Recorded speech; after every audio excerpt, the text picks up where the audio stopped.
Baik, Bapak Ibu sekalian, Bapak Ibu adik-adik sekalian, Assalamualaikum warahmatullahi wabarakatuh. Selamat Waalaikumsalam warahmatullahi sore, wabarakatuh. selamat malam waktu Indonesia Timur, dan salam sejahtera untuk kita Malam. semua. Iya.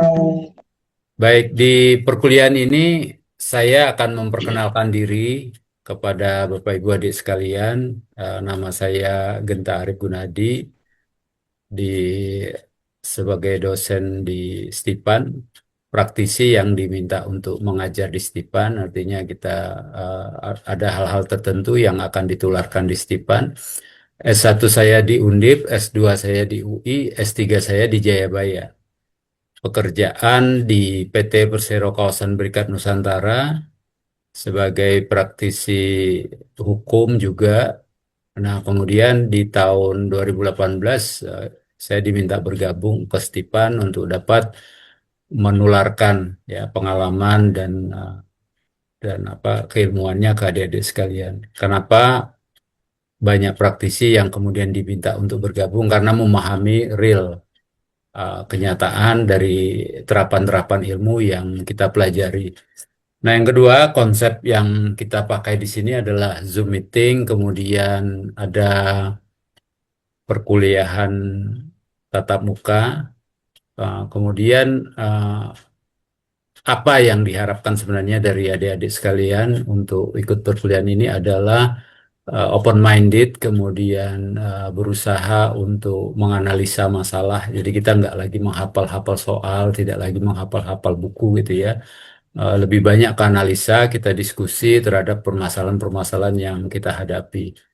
Kemudian nanti ada tugas, tugas itu 20% yang dinilai 20% dari tugas akhir, kemudian ada UTS, ya, kemudian ada UAS. Jadi ada 3 tahapan untuk selain perkuliahan. Nah, di tahap awal saya akan menjelaskan mengenai rencana program studi kita, apa sih yang kita pelajari di GCG ini. Pertama itu, yang kedua, kenapa GCG itu terkait dengan perusahaan? Karena penerapan good corporate governance itu memang di awalnya itu diterapkan untuk di perusahaan. Waktu kita krisis ekonomi, kemudian kita minta bantuan IMF. Nah, itu ada penekanan bahwa kita harus mempelajari apa GCG ini di perusahaan-perusahaan BUMN terutama, itu diterapkan di perusahaan-perusahaan BUMN. Ya mungkin tujuannya untuk memetakan kekuatan perusahaan BUMN, untuk memetakan tata kelola yang ada di perusahaan BUMN, karena di samping itu ada hal lain yang wajib dilakukan oleh pemerintah Indonesia, yaitu privatisasi. Jadi perusahaan-perusahaan BUMN itu pada saat kita mengalami krisis ekonomi itu, kita masuk daftar oleh IMF untuk bisa diprivatisasi. Di samping itu didukung juga oleh Undang-Undang Penanaman Modal Asing yang menyatakan bahwa Indonesia harus membuka dari list negatif investasi kepada swasta. Swasta boleh nanam modal itu di jasa maupun langsung menanamkan modal di usaha-usaha seperti pertambangan, kemudian pabrik itu. Jadi ada satu paket pada saat kita menandatangani dengan IMF, ada GCG, ada undang-undang PMA, ada undang-undang anti monopoli. Nah, itu dalam satu paket ya. Jadi kalau dilihat dari satu sisi memang ada baiknya untuk pembenahan tata kelola, tapi di sisi lain sebenarnya itu alat teropong barat untuk melihat peta kekuatan BUMN Indonesia dan kemudian dipaksa untuk privatisasi yang mereka bisa masuk di sana. Nah, oke, kita kembali ke awal bahwa di awal ini saya akan menjelaskan tentang rencana program studi. Bisa dilihat ya, semua ada rencana program studi yang ingin kita sampaikan di perkuliahan ini. Nah, kemudian lalu naiknya bagaimana ini?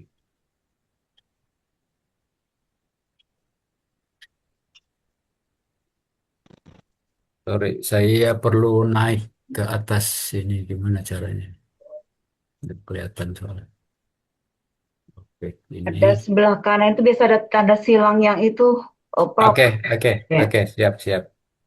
Nah, ini rencana capaian pembelajarannya, ya. Jadi ini ada saya yang pengembangan RPS, kemudian ada ketua program studi di koordinatornya. Rencana pembelajarannya itu, capaian pembelajaran yang pertama adalah kontribusi dalam peningkatan pemahaman bernegara, ya, berdasarkan konstitusi. Karena ini memang target kita di Stipan itu adalah ilmu pemerintahan, yang kemudian kita harus CPL satunya adalah berkontribusi dalam peningkatan pemahaman bernegara. Kemudian CPL 3-nya menguasai konsep, teori, dan model pembelajaran serta aplikasinya dalam pembelajaran ilmu pemerintahan. Nah, CPL 3 ini menguasai prinsip dan tata cara penelitian pendidikan. Ini kemudian nanti akan dimunculkan, ya, biasanya kita kalau kita menulis satu disertasi, kita menulis satu skripsi itu teori-teori tentang pemerintahan itu diutamakan sebagai grand teorinya. Biasanya diterjemahkan salah satu caranya seperti itu. Kemudian grand teori dan middle teorinya itu murni ilmu pemerintah dan pemerintahan gitu ya. Jadi kita tetap menggali, kemudian kita terapkan di tulisan kita.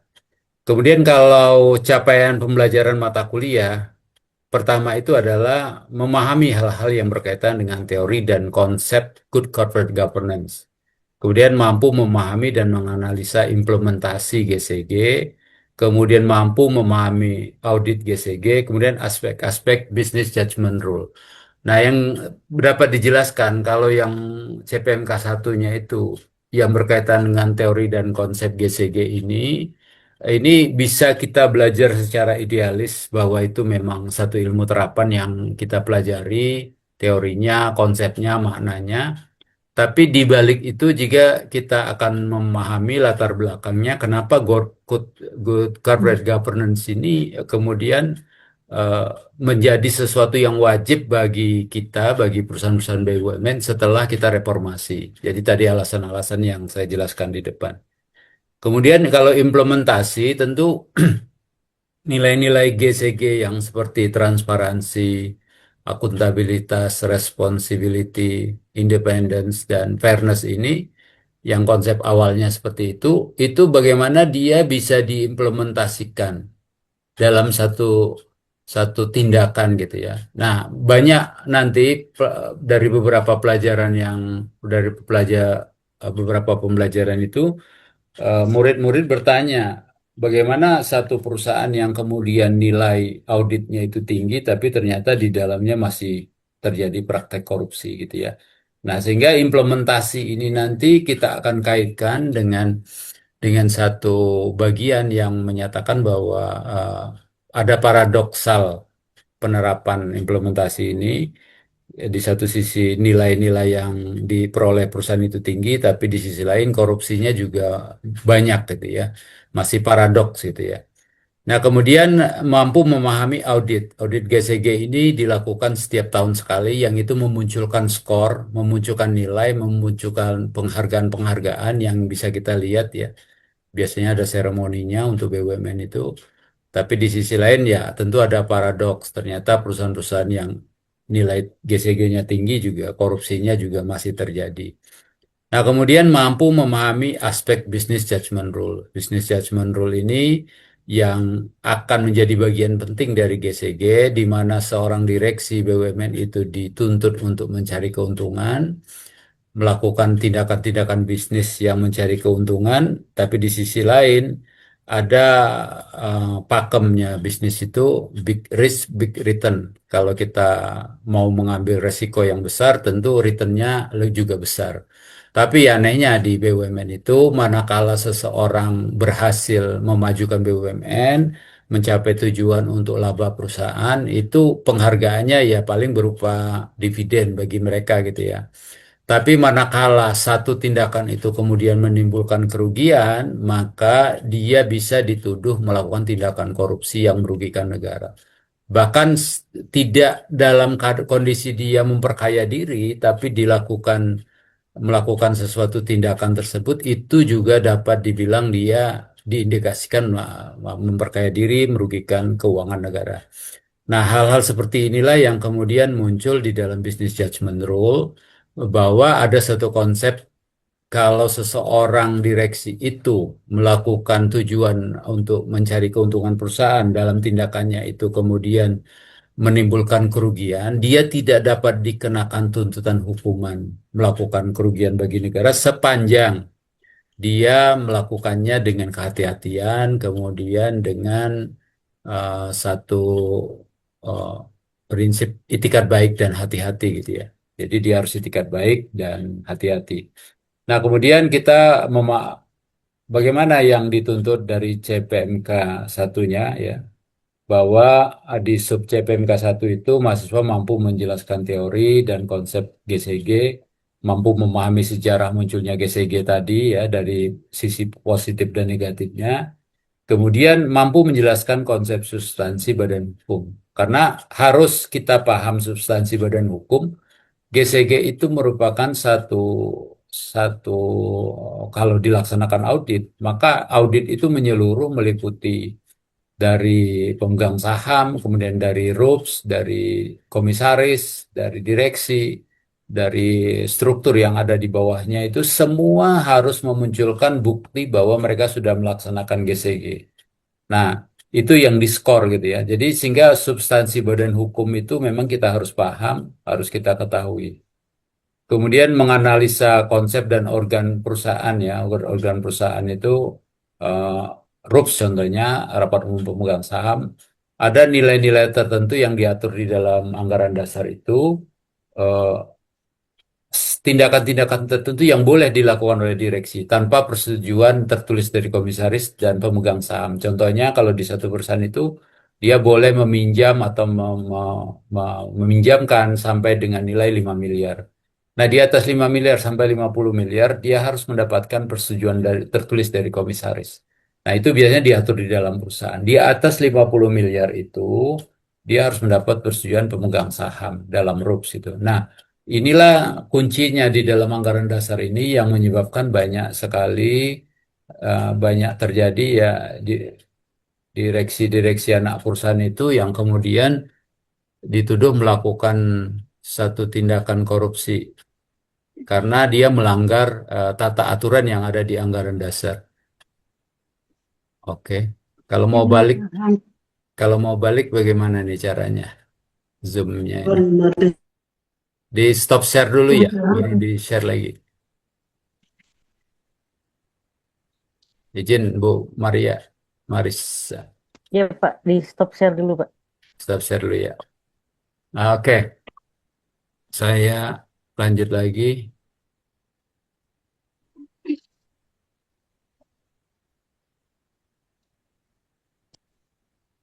Ada tadi di sub CPMK. Nah, kemudian konsep organ perusahaan, kemudian mampu menganalisa nilai-nilai GCG. Kalau sub CPMK 2 itu adalah menganalisa peraturan-peraturan terkait implementasi, kemudian substansi implementasi dan tugas organ perusahaan, karena itu kita penting untuk belajar juga. Kemudian implementasi di tingkat struktur kerja perusahaan. Kemudian di sub CPMK 3 itu adalah menjelaskan peraturan terkait audit, ya. Kemudian peran lembaga audit gitu ya. Audit itu kan dilaksanakan kalau di perusahaan BUMN itu dilaksanakannya itu oleh BPKP. BPKP. Jadi BPKP itu fungsinya awalnya itu seperti BPK ya. Dia tapi karena dia auditnya audit pembangunan, sekarang dia diserahin tugas satu pada saat kita diwajibkan untuk melakukan GCG itu, maka itu diserahkan ke BPKP. Nah, nilai pun dikeluarkan dari BPKP. Kemudian aspek-aspek audit GCG, apa saja aspek-aspeknya? Biasanya di dalam satu audit itu ada indikator-indikator, kemudian ada variabel-variabel yang kemudian diterjemahkan di masing-masing unit. Contohnya kalau eh, direksi dan atau komisaris, direksi dan komisaris itu dia dituntut untuk rapat paling tidak itu sekali, 2 kali dalam 1 bulan. Contohnya komisaris nih. Rapat 2 kali 1 bulan dalam rapat internal mereka, kemudian 1 kali 1 bulan itu rapat direksi komisaris. Nah, semua hal yang terkait dengan rapat itu harus dia mampu bukukan, harus mampu dibuktikan. mulai dari agendanya, undangannya, kemudian notulensinya, daftar hadirnya, kemudian keputusan yang dibuat itu harus bisa diperlihatkan pada saat audit, sehingga konsep audit itu juga betul-betul menyeluruh dari pemegang saham. Jadi ya pemegang saham pun juga diwajibkan untuk dapat memiliki eh, rekaman-rekaman ini ya, rekaman-rekaman eh, proses ber-GCG ini. Nah, kalau direksi bagaimana? Direksi sama ternyata. Direksi itu pada saat dia rapat, undangannya, daftar hadirnya, pendapatnya seperti apa, itu harus bisa ada rekaman tertulisnya. Rekaman tertulis yang kemudian pada saat diaudit itu dia harus bisa buktikan. Bagaimana pemegang saham? Ternyata pemegang saham pun sama.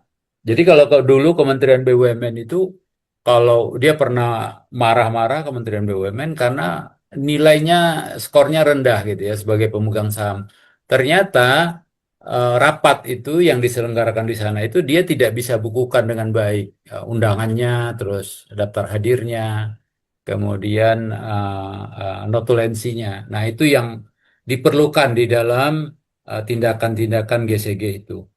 Kemudian resiko kerugian perusahaan, memahami posisi pertanggungjawaban direksi, kemudian memahami dan menganalisa business judgment rule ini. Nah, kemudian implementasi BJR dan GCG ini biasanya saya akan akhiri kuliah itu dengan best practice-nya. Best practice penerapan GCG dan BJR ini tentu kita sudah belajar bahwa Pak Yonan itu adalah, kita akan pelajari bahwa Pak Yonan itu adalah contoh yang paling pas untuk praktek ya, praktek BJR ini. Baik, sedikit lagi penjelasannya bahwa kemudian ada keterkaitan antara CPMK 1, sub CPMK 2, sub CPMK 3 itu berkaitan, ada nilai-nilai yang terkait di sini. Kemudian CPMK 2 tadi berkait dengan sub CPMK 1, sub CPMK 2 gitu ya. 3 dan 4 gitu. Kalau sub CPMK 3 itu terkaitnya dengan sub CPMK 21, 22.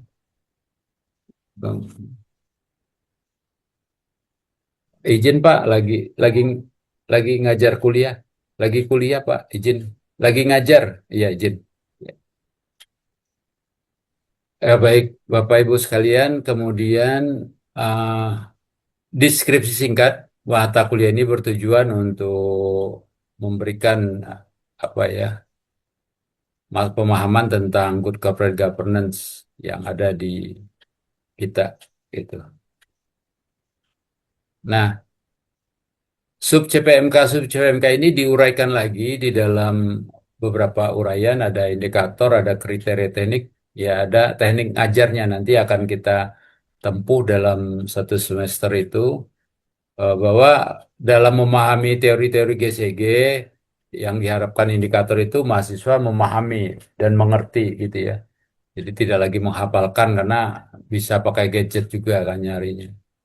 Kemudian kriteria dan teknik, penjelasan tentang mode, teori dan konsep, metode ceramah, kuliahnya ceramah dan diskusi gitu ya. Bahan bacaan diinstruksikan seminggu sebelum pertemuan atau didistribusi pada saat pertemuan. Nah, ini tolong diingatkan kalau umpamanya nanti belum ada bahan kuliahnya bisa dimintakan. Kemudian di sistem penilaian kehadiran itu 10%, tugas itu 20% gitu ya. Itu udah 30%.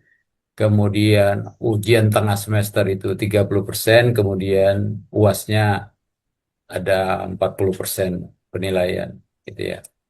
Itu yang harus kita perhatikan. Kemudian mahasiswa mampu memahami munculnya GCG gitu. Sejarah GCG itu eh, dari sisi positif dan negatifnya akan kita pelajari. Metodenya sama, online ceramah, kemudian Zoom. Tata cara penilaiannya sama, 10% kehadiran, tugas 20%, UTS-nya 30%, UAS-nya 40%.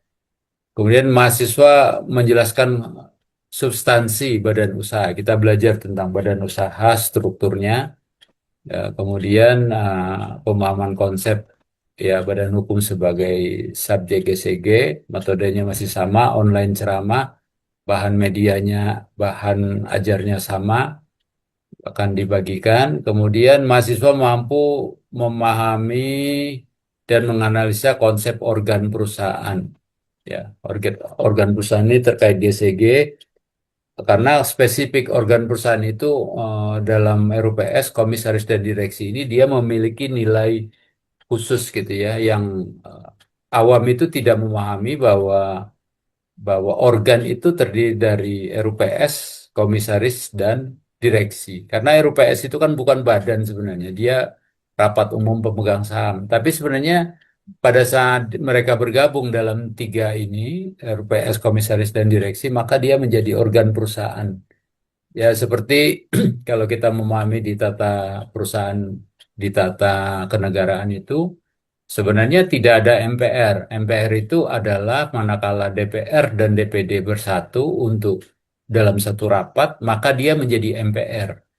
Jadi tidak tersendiri, organ MPR itu tidak ada, tapi kalau DPR dan DPD itu rapat dalam satu rapat gabungan untuk merubah undang-undang dasar contohnya, maka rapatnya itu disebut rapat MPR, gitu ya. Jadi seperti itu juga dengan uh, kalau di perusahaan itu RUPS. RUPS itu adalah organ perusahaan itu adalah RUPS, komisaris dan direksi. Kemudian yang keduanya, mahasiswa mampu menganalisis nilai-nilai GCG, ada transparansi dan seterusnya, kemudian mampu menganalisa dan memahami perangkat peraturan tentang GCG, kemudian peraturan-peraturan terkait implementasi. Kemudian di pertemuan ke-8 ada UTS, ujian tengah semester, yang nilainya 30% tadi. Kemudian setelah itu kita kuliah lagi, implementasi tugas-tugas dan organ perusahaan. Nanti dijelaskan tentang tugas-tugas dan organ perusahaan yang nanti munculnya itu pada saat dilakukan audit GCG, mereka harus memberikan nilai-nilai tersendiri masing-masingnya, ya. Mulai dari eh, organ perusahaannya, atau pemegang sahamnya, RUPS-nya, kemudian ada komisaris, ada direksi. Komisaris itu ternyata dia juga memiliki organ sendiri, walaupun dia hadirnya tidak bukan bagian dari perusahaan, bukan bagian dari struktur, tapi dia bisa membentuk komite-komite di dalam satu perusahaan. Ada komite audit, ada komite remunerasi, kemudian ada komite resiko. Itu bisa dilakukan oleh seorang oleh komisaris. Kalau direksi strukturnya biasanya eselon satunya itu ya kepala divisi, kemudian kepala bagian, kepala seksi, kemudian baru struktur yang ada di bawahnya. Ya, lanjut, mahasiswa mampu menganalisa peraturan terkait audit. Karena audit ini juga ada kaidah-kaidahnya, ada indikator-indikatornya. Selanjutnya adalah mahasiswa mampu menjelaskan aspek-aspek audit. Aspek-aspek audit itu aspek SAUMI. Artinya kedatangan seorang auditor ke bagian keuangan contohnya sampai detail yang dia minta di sana itu harus bisa dibuktikan. Kemudian kalau dia mendatangi, contohnya dia mendatangi direksi atau dia mendatangi bagian yang terkait dengan penerapan good corporate governance. Dia menanyakan, sudah dibuat kotak pengaduan belum? Gitu ya. Nah, ini kalau satu organ perusahaan itu pertanyaan sepele itu saling lempar, saling tidak bisa menjelaskan siapa yang punya tugas membuat kotak saran, kotak pengaduan masalah GCG, maka itu langsung nilai indikatornya itu langsung jelek nilainya. Nah, biasanya itu ditimpakan ke direksi. Nah, direksi apakah direksi pernah tahun ini membuat surat komitmen tidak melakukan korupsi gitu? Jawab, umpamanya dijawab iya, berarti baik nilai. Terus harus SOMI, harus dilihatkan nilainya, harus dilihatkan buktinya bahwa ada satu pernyataan dari direksi dalam fakta integritas yang tidak akan melakukan korupsi, tidak akan melakukan konflik interest gitu. Nah, itu harus diperlihatkan semua kotak saran, pengaduan. Nah, itu mempengaruhi nilai-nilai pada saat audit GCG ini. Kemudian, nah, yang penting terakhir adalah mahasiswa mampu memahami business judgment rule, sebagaimana yang saya jelaskan tadi di awal, bahwa konsep GCG ini terkait erat dengan business judgment rule, di mana seorang direksi yang kemudian dituntut untuk memperoleh keuntungan perusahaan, kemudian dalam perjalanannya beresiko melakukan kerugian, mana menderita kerugian dalam tindakannya, maka dia bisa dituduh untuk melakukan tindakan korupsi, gitu. Nah, baik Bapak Ibu, adik-adik sekalian, sekilas penyampaian saya tentang RPS, ya. Nanti akan kita tindak lanjuti sesuai dengan RPS ini perkuliahan kita. Kalau ada yang mau menanyakan, dipersilakan kita diskusikan.